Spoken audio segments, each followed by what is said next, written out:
No future means no limits. If you have no limits, you can do whatever you want, because you have no future. So I'm living right now.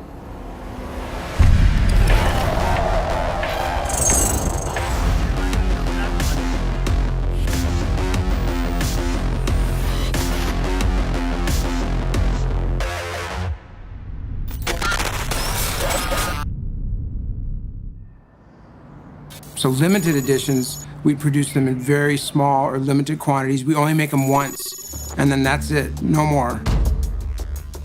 We take a lot of pride, put a lot of attention to detail, and that's where Monique comes in.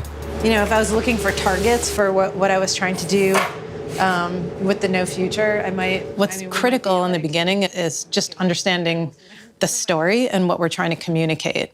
The game designers are creating these worlds, right? They're actually building them out. And we get a chance to translate it into a physical object. We saw the E3 2018 trailer for Cyberpunk 2077. Of course, it like blew everyone away.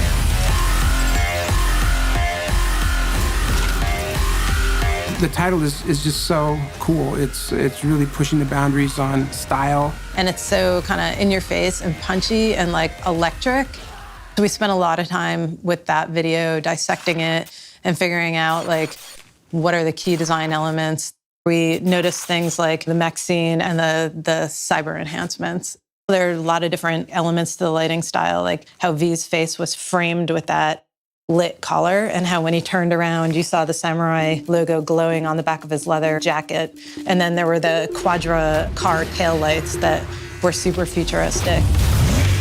So Monique shows up and she's got like, hey, I've got 4 different designs. They're completely different directions.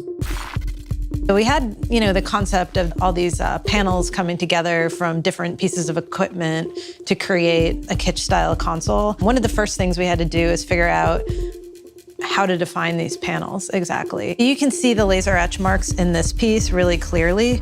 We ended up putting a piece of Mylar over the product and laser etching through the Mylar.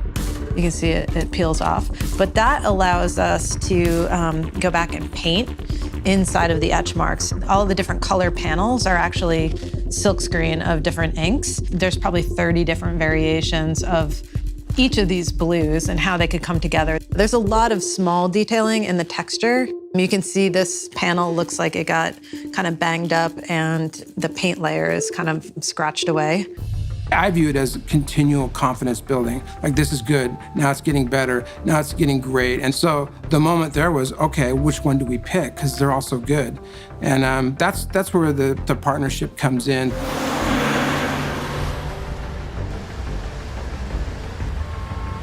Monique sharpened her pencils, got her team together, and we went to Warsaw to CD Projekt Red.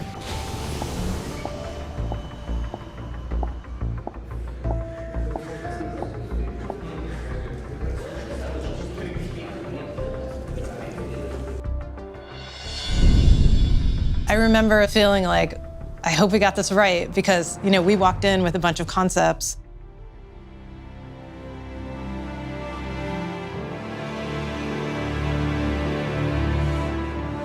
When we first started designing Cyberpunk, we kind of underestimated it. Are you guys excited to see this? Yes, totally. It's been a while. Totally. Okay. Nice. So, oh my God. You guys remember this? Yeah. I remember all the meetings.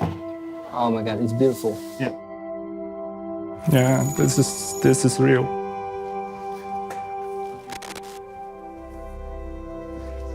This is awesome.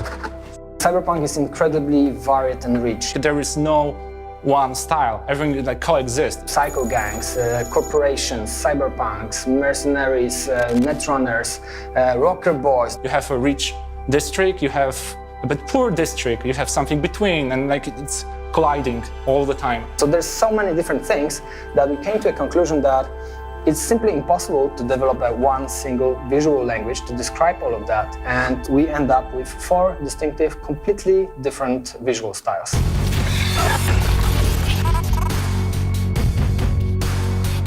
We decided that the console should look like the city. It should be exactly this eclectic mix of different styles present on a single object. kitsch on the front face of the console and neo-militarism on the back face. Why those two? This is like this yin and yang composition. Those styles cannot exist without other. It starts with the form. In the case of using the Xbox One X, there's surfaces to play with. So what Monique did is she took these two layers and started to use them as canvases to express different elements of the game. All these panels are from different pieces of equipment, which is why you see the different tags and labels. For example, here you can find military. Those Enco electronics, well, those are like operated brains. Each one means something, like be careful. There are like more information about components. This is like a product label on the console. You know, you have all this information inside. We imagine that in the world of Cyberpunk, this product label would like allow you to see inside the machine. So when the lights go low, this label glows, and it's like this glow from the inside of the Xbox. There's a tiny cyan light that lights up right here, and this is like the first time that we've actually put another light on one of our consoles for a limited edition. Like there'll be a little pinpoint of light on someone's temple. Kitsch is mass production. It's a style invented by the people, influenced by the braindance. Colors are poppy. We are using a lot of plastic, we are using a lot of chrome, we are using all the fancy materials which are not so useful, but they are looking great. It's a mashup of different things, like things that might be cobbled together, like on a street level. It's got to have that punch, but it doesn't really need to make sense. So this side, it's a kitsch, and this side, it's neo-militarism. Those two sides fight each other, but at the same time, they live in a symbiosis. You know, like corporations are hiring cyberpunks for jobs, and cyberpunks needs corporation technology to exist. These laser-etched lines, these super clean, severe, hard-edged lines, they're the style of the corporations, the buildings, the equipment, and you can see it's been totally vandalized. So someone just wrote no future, and someone can read it in the different ways. It means literally no future, so I will live my life right now. There's a big tag of samurai band. This is one of the most famous bands in the game and in the world of the Cyberpunk. And the small descriptions, where's Johnny?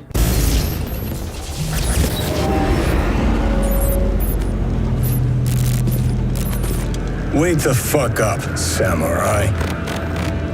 We have a city to burn. Johnny disappeared from the face of the planet, but their symbols and their legend remained in the city. He did something to corporations to break the status quo.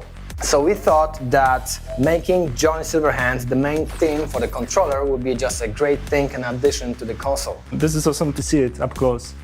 You know, because, first of all, this asymmetric design.